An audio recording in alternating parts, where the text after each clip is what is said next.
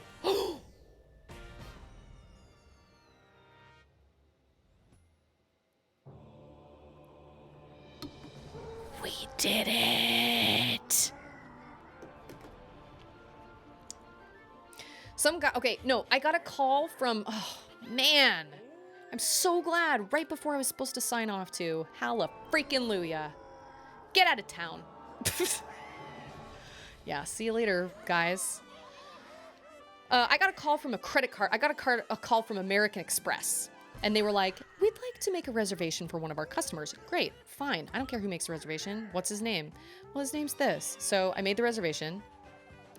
Oh, and we brought Spring back. Okay, so I'm confused. What did I get for doing all the shrines? I got a mysterious object. From Seven's point of view, that was the first try. I feel like Batman in the Lego movie. First try. That's very kind of you. See, that's thinking positive. I built a bed frame a few years ago and used the Pythagorean theorem to make sure my measurements were right. I posted that on Facebook and my high school teacher liked the post. That's great. So anyway, so American Express called. I made the reservation for the guy. He comes in and he's like, yeah, I have a reservation. I said, okay, great. What's the name? And he goes, my credit card company called and made the reservation for me. I said, okay, can I get a name? My credit card company called, made the reservation for me. And I was like, at this point, I'm really confused because I'm like, That's great. I still need your name. Like, I don't understand. So then he proceeds to pull out a Black American Express. Okay, for those of you who don't know what a Black American Express card is, the only reason I know what it is because Ander was a server for years, and anytime a server sees a Black American Express card, it's kind of a big deal because that means that person has a lot of money, because Black American Express cards, you pay some astronomical annual fee and there's no credit limit. I mean, it's kind of an elite club, right?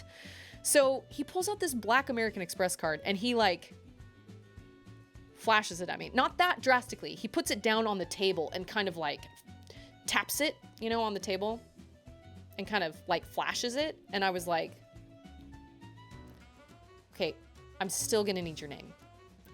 And he like flashed the card again at me. Like he was like, yeah, so my credit card company called and made my appointment. Still gonna need a name.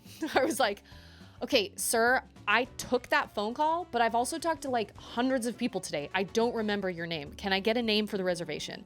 So he finally gives me his name. And of course I was like, okay, great. I'll take you to your table. I was so frustrated because I was like, dude, how hard is it to give me your name? What if I wasn't the one who took the phone call? I was the one who took the phone call and I still didn't remember your name. What if I wasn't the one who took your phone call? How is anybody else supposed to know who you were? I don't understand. Like, you really get off on not, like, what the heck, man? I was so frustrated. And not to mention, I'm like, dude, flashing a Black American Express at me does nothing. I don't get anything from a Black American Express. Flash that at your server. He will take good care of you, I promise. Me? I don't even get tip share. What the heck, man? Yeah, bruh. I was like, so confused. This comes from, I saw a Reddit post a while back that was like, what screams rich or what screams wealthy or something like that? Or what are some signs that you know somebody is really, really wealthy or whatever? And there were a lot of people that said, really wealthy people do not feel the need to flaunt their wealth. Rich people feel the need to flaunt their wealth. So rich people are the ones that take all these selfies on their plane or in front of their plane or in the plane or of the food or the seats or whatever. Super wealthy people just walk right on the plane. Wealthy people, what was another one? It was like, they don't ever have any logos on their clothes. They wear like really, really roomy. I never brag about my 18 mansions. Do you need a sprinkler system? You can call my brother. Just kidding. But it was like logos are actually really made for people who want to look like they have lots of money. They actually don't really cater to the super duper wealthy. And I found that really interesting because I'd never thought about that before. But even like really high luxury brands, they don't actually cater to the really, really wealthy. They cater to people who want to look wealthy. Interesting, food for thought. My dentist asked me when the last time I flossed. I was like, dude, you were there. Dude, you were there. Oh, this must be for finishing the shrines. What did I get? Diddy and Cranky don't get in on this because Dixie helped me finish those shrines 100%. Woohoo! If this gives me an extra level, I'm going to be really kind of frustrated because I don't want to do another level. I took all the logos off my sports cars. You gotta, yeah, that's what you gotta do. Okay, so if I found another mysterious relic, what does that mean for my game? I gotta check before I sign off.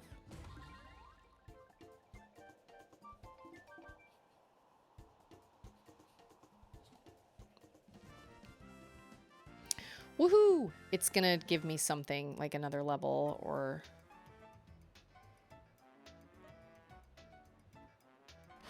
Damn. Multiple levels. Scary levels. Oh no. Well, now I have to see what this level looks like and then I will sign off. Tonight's stream has been so fun. Thank you guys so much for being here. This has been great. I always enjoy streaming, but there are some streams that are just extra cool. Oh, I feel like I remember the...